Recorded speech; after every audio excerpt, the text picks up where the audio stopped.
Good morning student.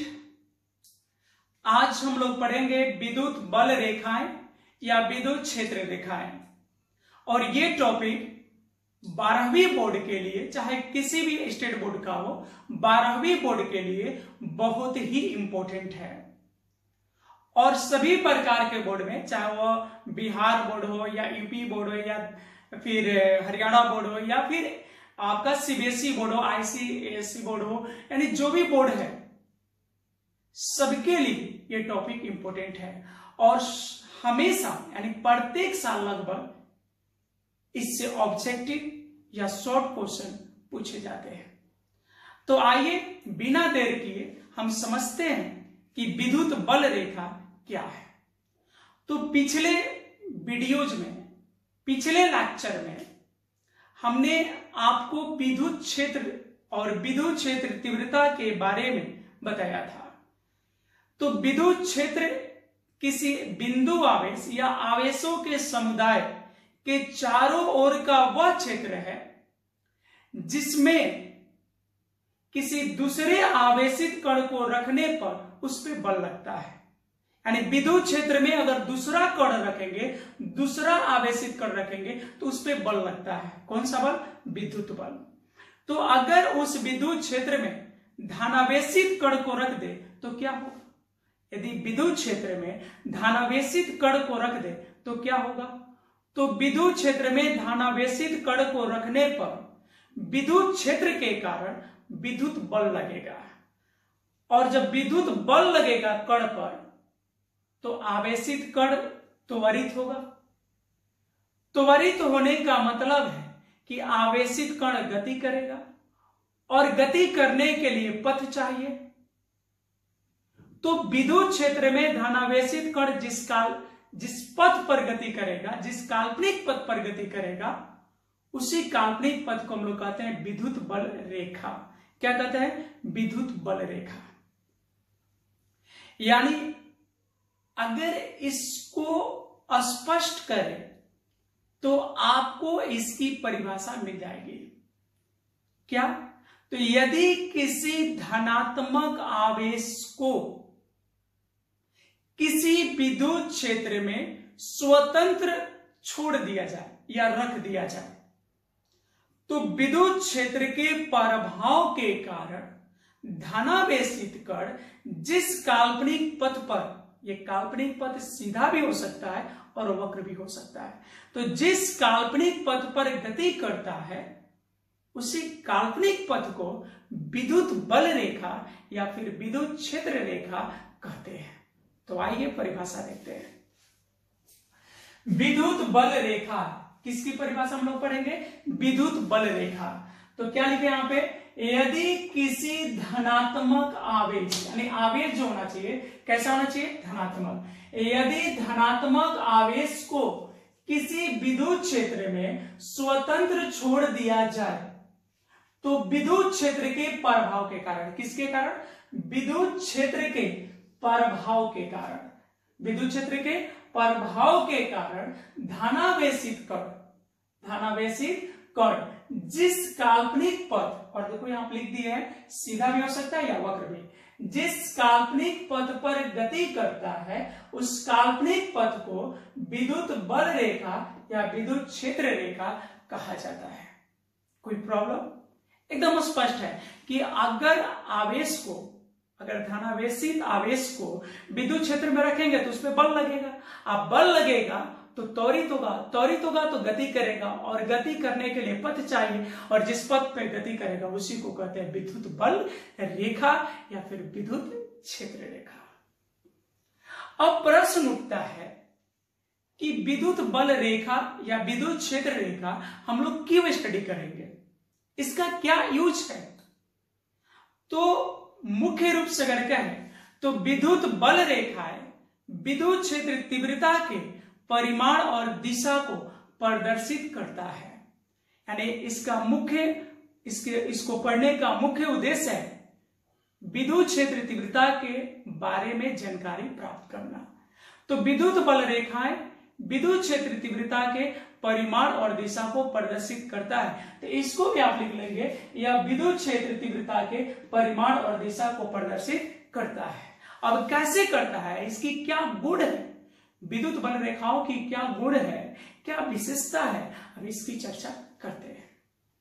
तो हम लोग हेडिंग देंगे विद्युत बल रेखा के गुण या विशेषता, यानी गुण या विशेषता, जिसको प्रॉपर्टी बोलेंगे हम लोग।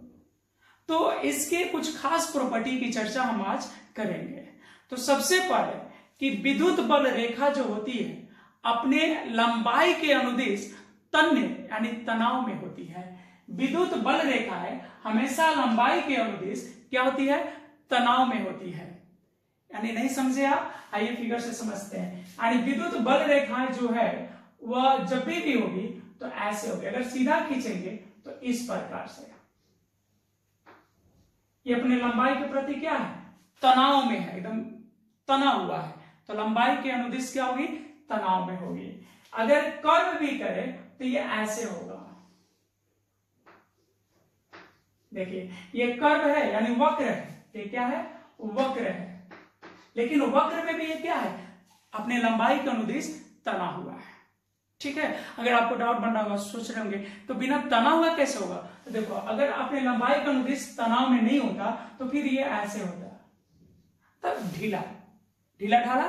तो ये जो है रिप्रेजेंटेशन ये सही नहीं है, ये क्या है, ये सही नहीं, ये गलत है। यानी ऐसे विद्युत बल रेखाओं का निरूपण नहीं होता है। या अगर क्या है, जैसे वक्र है तो आप ऐसे ऐसे वक्र नहीं बना सकते हैं। विद्युत बल रेखाएं ऐसे वक्र नहीं होते, ये रिप्रेजेंटेशन क्या है, गलत है। यानी विद्युत बल रेखाएं जो है हमेशा अपने लंबाई के अनुदिश क्या होती है, तनाव में होती है, यानी हमेशा तना हुआ होता है, टाइट होता है। ये सीधा भी हो सकता है, वक्र भी होता है। ठीक है, इशू ये नहीं है कि ये सीधा होगा या वक्र होगा, ये सीधा भी हो सकता है, वक्र भी हो सकता है। सबसे बड़ा इशू ये है कि ये ढीला ढाला नहीं होगा, यानी जब भी होगा तो अपने लंबाई का अनुदिश तन यानी तनाव में होगा। कोई डाउट, उम्मीद करते हैं समझ गए होंगे। दूसरी पॉइंट है कि विद्युत बल रेखाएं जो है धनात्मक आवेश से उत्पन्न होती है। विद्युत बल रेखाएं कैसे आवेश से उत्पन्न होती है, धनात्मक आवेश से उत्पन्न होती है और ऋणात्मक आवेश पर समाप्त हो जाती है। इसका कहने का मतलब है कि विद्युत बल रेखाएं धनात्मक आवेश से बाहर की ओर निकलते हुए महसूस होगी और ऋणात्मक आवेश पर अंदर की ओर समाप्त होते हुए यानी अंदर प्रवेश करते हुए महसूस हो रही है। ठीक है, तो आइए इसका फिगर देखते हैं। ठीक है, और इसको मान लेते हैं धनावेशी। कैसे आवेश मान लेते हैं, धनावेशी। ये साइन क्या है, प्लस। तो इस पे जब विद्युत बल रेखाएं हम बनाएंगे तो ऐसे है।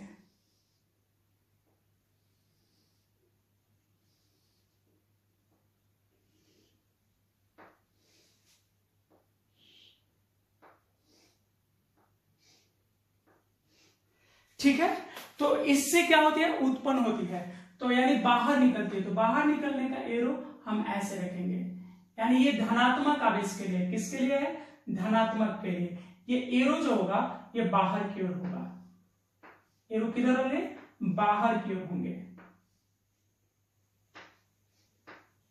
कब, जब यहां पर पॉजिटिव आवेश होगा, यानी धनात्मक आवेश से विद्युत बल रेखाएं या विद्युत क्षेत्र रेखा उत्पन्न होती है। अब अगर यही हम बात करें यहां पर,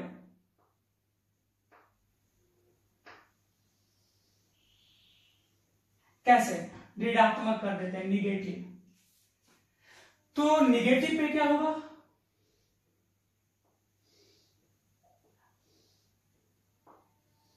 अभी जस्ट बताएं निगेटिव पे क्या होना चाहिए, बोलिए।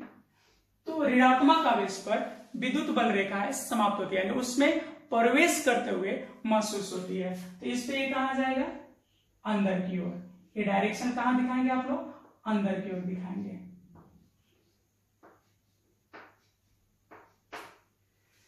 ठीक है, अंदर की ओर। तो इतना स्पष्ट है। हाँ, जैसा कि कुछ स्टूडेंट का कहना होता है कि सर हम लोग नोट भी करते हैं, तो वो उतारने के लिए उसको टाइम चाहिए स्क्रीनशॉट के लिए।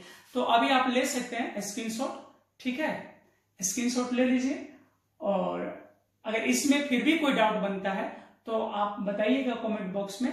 ऐसे उम्मीद करते हैं कि डाउट नहीं बननी चाहिए। इसकी और भी विशेषता है, आगे देखेंगे उसको।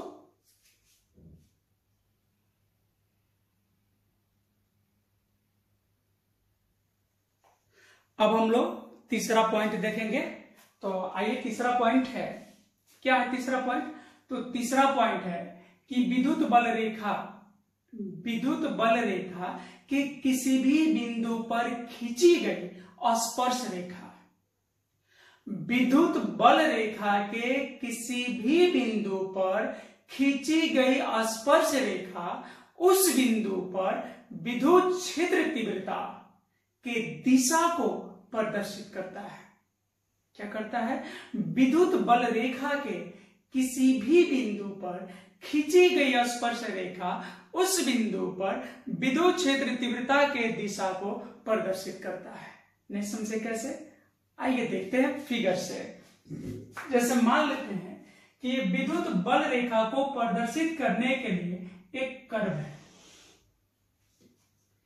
ये जो कर्व है किसको प्रदर्शित कर रहा है? विद्युत बल रेखा को। ठीक है, ये कर्व विद्युत बल रेखा को प्रदर्शित कर रहा है। अब जैसे मान लेते हैं 3 पॉइंट, यहां पे एक पॉइंट ले लेते हैं हम ए। क्या ले लिए? ए। यहां पे भी एक पॉइंट ले लेते हैं हम बी, और यहां हम लोग पॉइंट लेंगे सी। ठीक है, और ऐसा मान लिया जाता है कि इसमें जो विद्युत बल रेखा है उसकी दिशा ऐसे आगे की ओर थी।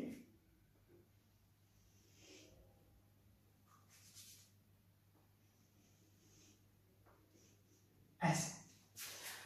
तो अगर ए बिंदु पर चाहिए कि विद्युत क्षेत्र तीव्रता का दिशा किधर होगा, पार्टिकुलर पॉइंट ए पर हमको चाहिए कि विद्युत क्षेत्र तीव्रता किधर होगा, तो कुछ नहीं करेंगे, इस बिंदु पर स्पर्श रेखा खींच देंगे। तो इस बिंदु पर स्पर्श रेखा जो आपका होगा ऐसे होगा, और चूंकि विद्युत बल रेखा इस तरफ जा रहा है तो इसका डायरेक्शन ऐसे हो जाएगा।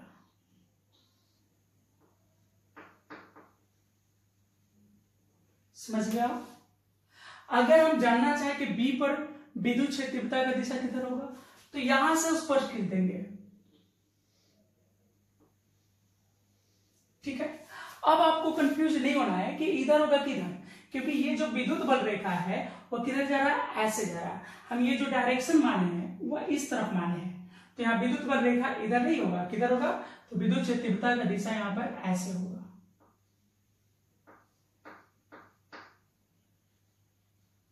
ठीक है, क्लियर है? अगर यहां पे जानना चाहे तो समझ ही गए होंगे आप।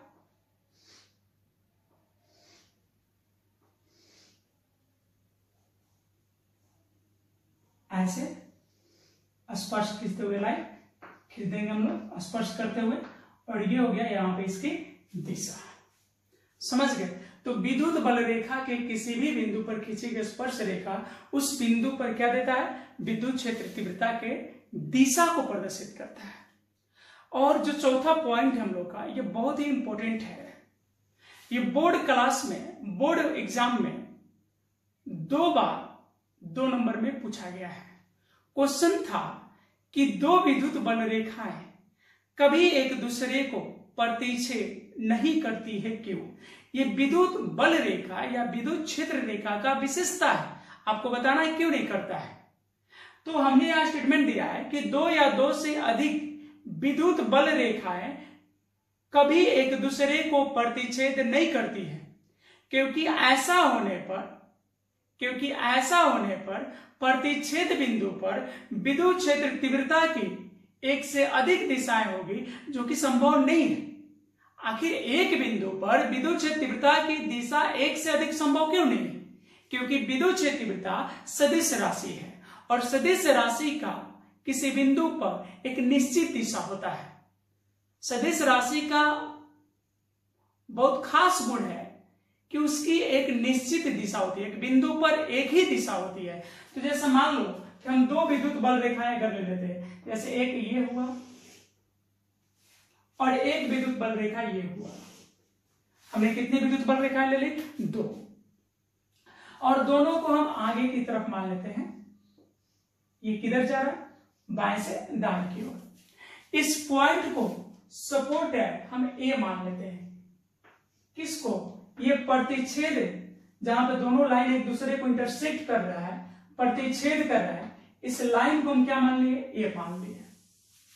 तो अगर हम इस वक्र को 1 मान ले और इस वक्र को 2 मान ले, तो वक्र 1 के लिए विद्युत क्षेत्र तीव्रता क्या होगा? तो स्पर्श करते हुए खींचेंगे तो इसके लिए ऐसे हो जाएगा, इसी तरह होगा ना। अगर वक्र 2 के लिए कहे तो यहां से स्पर्श करते हुए ऐसे हो जाएगा। ठीक है भाई, तो कहने का मतलब है कि ये वक्र 1 के लिए विद्युत क्षेत्र तीव्रता का दिशा है, ए पॉइंट पर विद्युत क्षेत्र तीव्रता का दिशा है, और ये वक्र 2 के लिए ये विद्युत क्षेत्र तीव्रता का दिशा है। तो एक ही पॉइंट पर यानी ये वेक्टर का कितना दिशा हो गया?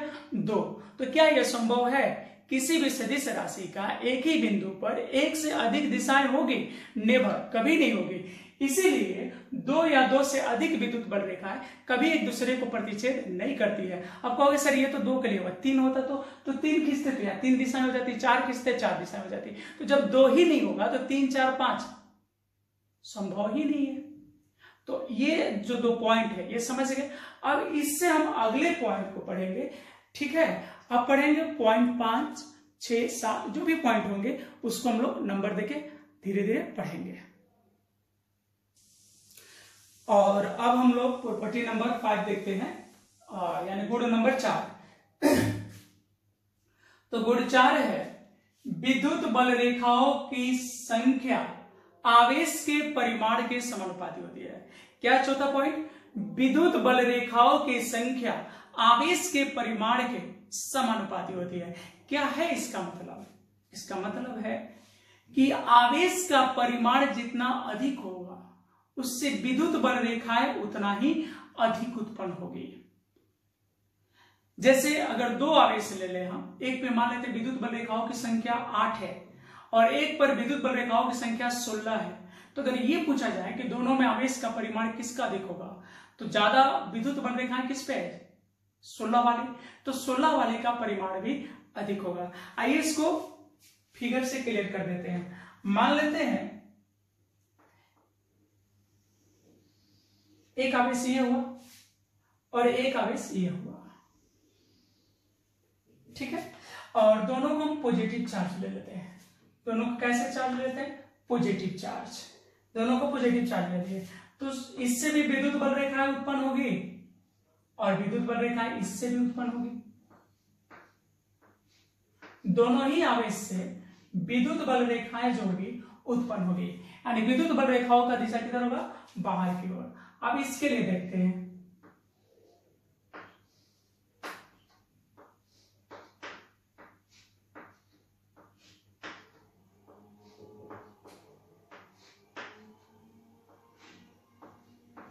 देखिए, अब जैसा कि फिगर में 2 आपके सामने है, तो यहां पे देखें तो विद्युत बल रेखाओं की संख्या 4 है और यहाँ पे 8 है।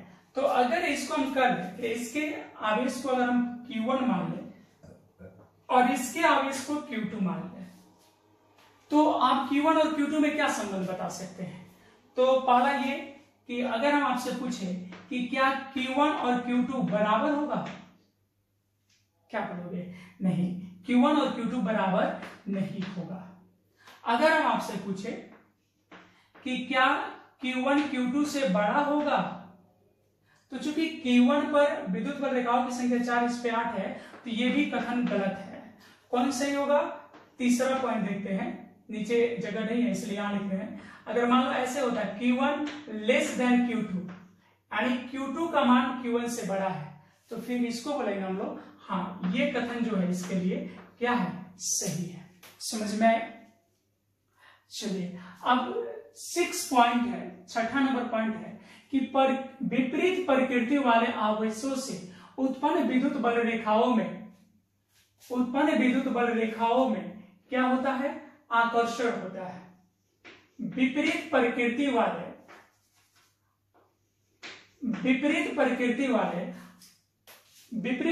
वाले आवेशों से उत्पन्न विद्युत बल रेखाओं में क्या होता है? आकर्षण होता है। ये तो आप पहले से भी जानते हैं, प्लस माइनस में क्या होता है? आकर्षण।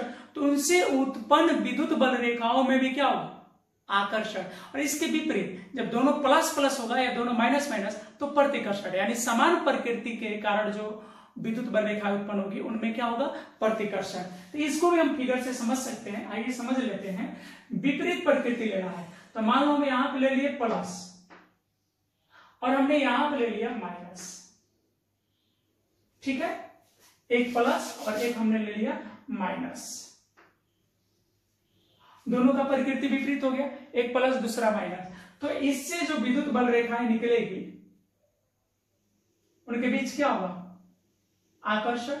यहां से जो विद्युत बल रेखाएं निकलेगी ये जाके इसके संपर्क में आएगा, और जो ऐसे निकलना चाहेगा वो दूर, ऐसे दूर जा रहा है तो ये इसको आकर्षित करेगा, तो अपनी तरफ खींचेगा तो ये ऐसे न जाकर ऐसे हो जाता है, यानी उनके बीच क्या हो जाता है, आकर्षण।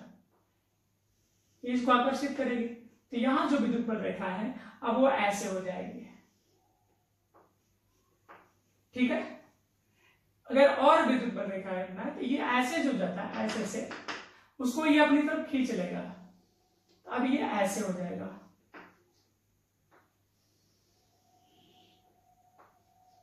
ठीक है, समझ रहे हैं आप। और अगर लाइंस बनाए तो ये ऐसे हो जाएंगे, ऐसा। ये किसको रिप्रेजेंट कर रहे हैं, ये विद्युत बल रेखा आकर्षण को रिप्रेजेंट कर रहे हैं, यानी एक प्लस और दूसरा माइनस है। एक यहाँ पे क्या है, प्लस और दूसरा है माइनस। फिर यहां से ये जो इधर जाता वो भी हल्का इसकी तरफ घूमने लगेगा क्योंकि आकर्षण है यहाँ पे, समझ गए आप, ऐसा।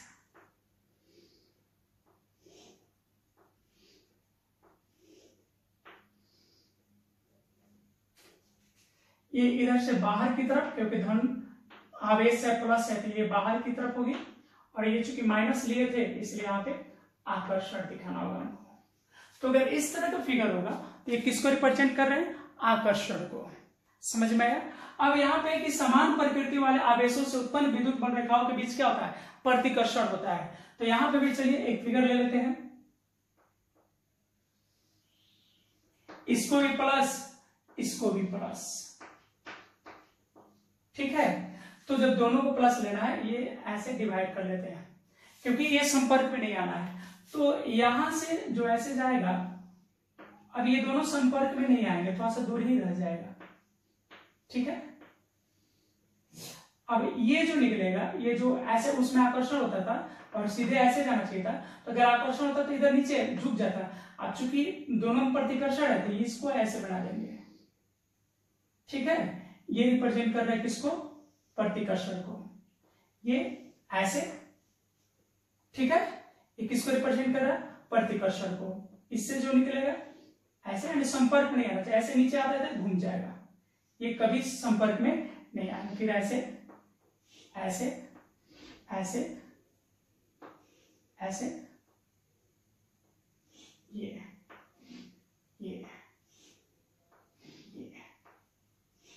किसको रिप्रेजेंट कर रहे हैं, प्रतिकर्षण को, ठीक है। ये प्रतिकर्षण को और ये आकर्षण को। कोई प्रॉब्लम, चलिए अब पॉइंट नंबर हम लोग देखेंगे, कितना देख लिए, 7 देख लिए, और देखते हैं थोड़ा बहुत और विशेषता है उसको भी देख लेते हैं हम लोग, ठीक है। तो इसको कुछ स्टूडेंट बोल रहे थे कि सर थोड़ा सा हट जाते तो स्क्रीनशॉट हम लोग ले लेते फिर उसको लिख लेते, तो अगर नोट बना लेंगे तो याद करने में आसानी होगी। चलिए बहुत अच्छा। और अब देखते हैं पॉइंट नंबर 8। तो क्या है पॉइंट नंबर 8, तो पॉइंट नंबर 8 है समान दूरी पर खींची गई समांतर विद्युत बल रेखाएं समरूप विद्युत क्षेत्र को प्रदर्शित करता है। अगर बराबर दूरी पे रहे और समांतर भी रहे तो वो कैसे क्षेत्र को प्रदर्शित करेगा, समरूप विद्युत क्षेत्र, यानी यूनिफॉर्म इलेक्ट्रिक फील्ड को रिप्रेजेंट करेगा। हाँ, इसके विपरीत अगर समान दूरी पर नहीं हुआ और फिर समांतर है लेकिन समान दूरी पर नहीं है तो उसको बोलेंगे असमरूप विद्युत क्षेत्र। और समांतर भी नहीं है यानी दूरी भी बराबर नहीं है, तो उसको भी बोलेंगे असमरूप। समरूप विद्युत क्षेत्र का रिप्रेजेंटेशन एक ही होगा जब वो समांतर भी होगा और उनके बीच की दूरी भी बराबर होगी। तो आइए एग्जांपल से देखते हैं। मान लेते हैं पहला एग्जांपल है मेरा ऐसे,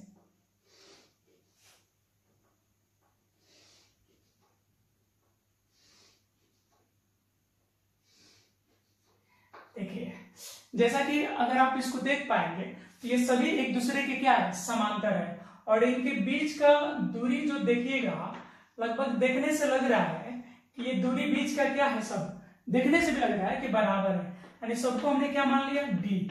तो अगर ये सब बराबर है बीच की दूरी और सब एक ही दिशा में जा रहे हैं, समांतर भी है, तो इसको हम लोग क्या बोलेंगे, किसको प्रदर्शित कर रहा है, ये समरूप विद्युत क्षेत्र को रिप्रेजेंट कर रहा है। किसको रिप्रेजेंट कर रहा है, समरूप विद्युत क्षेत्र को। ठीक है, अगर ऐसे रहता, अगर ऐसे होता, जैसे मान लीजिए कि ये जो विद्युत बल रेखाएं हैं ये समांतर है, अगर ऐसे होता ये विद्युत बल रेखाएं जो है समांतर है, जैसे ये दो विद्युत बल रेखाएं समांतर हो गई। अब इनके बीच की दूरी जो है उसको हम नियत नहीं रख रहे हैं, यानी समांतर तो है लेकिन बीच की दूरी जो है वो बराबर नहीं ली है। तो हम आपको अभी जस्ट पॉइंट में बताए हैं, इससे पहले डिस्कस कर रहे थे कि समरूप होने के लिए समांतर भी होना चाहिए और उनके बीच की दूरी भी बराबर होनी चाहिए। लेकिन इस फिगर की अगर हम बात करें तो इसमें समांतर तो है लेकिन बीच की जो दूरी है वो बराबर नहीं है, तो इसको क्या बोलेंगे हम लोग, ये समरूप विद्युत क्षेत्र नहीं होगा, ये क्या हो जाएगा, असमरूप विद्युत क्षेत्र। ये क्या हो गया, असमरूप विद्युत क्षेत्र। इसको क्या बोलेंगे, असमरूप विद्युत क्षेत्र। ठीक है, अब इसके अलावा भी अगर कोई फिगर बना दे, जैसे ऐसे दिख रहा है यहाँ पे, चलो एक फिगर और लेते हैं, जैसे मान लो ऐसे दिख रहा है, हाँ दिख रहा है। अब इसको भी हम क्या बोलेंगे, अगर ऐसे भी कहीं पे है तो इसको भी क्या बोलेंगे, ये भी है असमरूप, क्या है, असमरूप विद्युत क्षेत्र। यानी ये जो विद्युत बल रेखाएं हैं ये कैसे क्षेत्र को प्रदर्शित करेंगे, असमरूप। समरूप एक ही कंडीशन में होगा, कब, जब विद्युत बल रेखाएं समांतर भी हो और उनके बीच का दूरी भी बराबर हो। चलिए अब नेक्स्ट पॉइंट देखते हैं।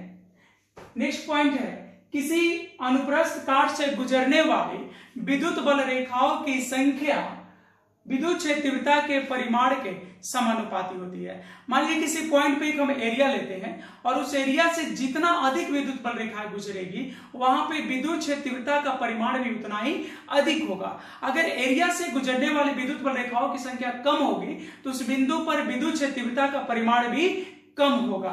यानी इसको हम ऐसे समझ सकते हैं फिगर से, जैसे मान लेते हैं इस तरह से, आइए देखते हैं, जैसे ये है, ये विद्युत बल रेखाएं बना रहे हैं हम, ये विद्युत बल रेखा है, ये समरूप नहीं ले रहे हैं, फैलते हुए ले रहे हैं, यानी जो आगे जाके जिसमें फैलाव हो रहा है ऐसे। ठीक है, आराम से फिगर को बना लेंगे। अब इसमें हम 3 पॉइंट ले लेते हैं, एक पॉइंट यहां जिसको हम ए मान लेते हैं, एक पॉइंट यहां इसको बी मान लेते हैं और एक पॉइंट यहां इसको सी मान लेते हैं। और तीनों पॉइंट पे एक निश्चित अनुप्रस्थ काट का क्षेत्रफल लेते हैं, तीनों जगह बराबर एरिया का, ऐसे।